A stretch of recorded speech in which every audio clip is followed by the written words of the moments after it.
the scene of a recent triumph. Only last September, John Bowe and Dick Johnson won the Sandown 500. Today, the Ford Falcon drivers continued to rule, blasting over the 3.1 kilometre circuit. Bowe clocked 1 minute 12.81 seconds, nearly a second inside his own lap record. Johnson the next quickest. Glenn Seaton makes up a Ford trifecta. Larry Perkins carries the Holden flag, fourth on the grid. The Commodores have 6 of the top 10 spots, the troubled Peter Brock filling the last. The car is not running at all happily. I'm having to sort of lift it by the scruff of the neck and hurl it around the corners. But less worries for the front runners. I don't think tomorrow's going to be easy by any means, but it should be a real good, hard race for all the people that follow motor racing. Perfect conditions prevailed at Sandown, enabling John Bowe to set a benchmark lap of 1 minute 12.8 seconds, 1 second under his own track record.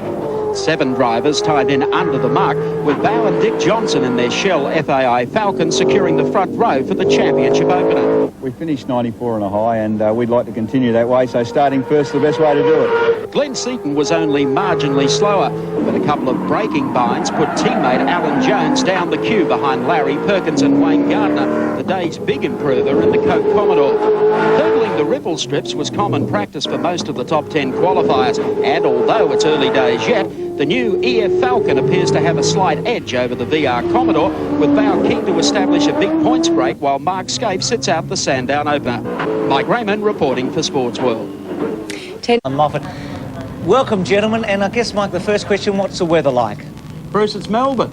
It's the middle of summer. You be careful. Oh, I'm sorry. It was fine yesterday, and everyone expected dry conditions today of about 22. They've got about 17 to 18, and it is bucketing down here. And Alan, do you agree that the Falcons at the moment look like they might have an edge on the Commodores from what we've seen early on? Yes, they do, Bruce. I think it's a compliment to Johnson Racing, where they've been able to expound on their great win at Bathurst last year. They did well in Adelaide, and obviously have worked very hard over Christmas to keep that edge. But it's still only the first round of the championship. 10 rounds at this level with the degree of competition. Holden will come back. It's only a phase. And Mike, just finally, before we go to the Dash for Cash, what about the tyre situation, the earthquake in Kobe affecting the supply of tyres? Will that have an effect on today's race? I don't think so much today, Alan, but I think it will impact quite severely for all those Dunlop runners over the next couple.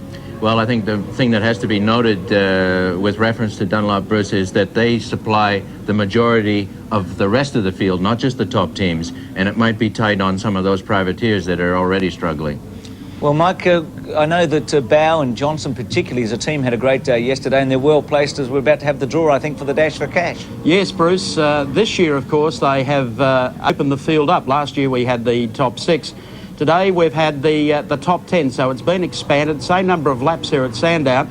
The draw, Johnson was looking for 2 or a 3, didn't get it. And can you believe, with Mark Scaife out this weekend, look who has pulled it. His teammate carrying Scaife's number today, Jimmy Richards, car number 2. Here's the lineup. Jimmy Richards in car number 2 will start on the front row. Alongside him will be Thomas Mazzera in the Mobile Commodore. Then out of row number 2, and a wet weather runner, if ever I've seen one, Larry Perkins in the Castrol Commodore.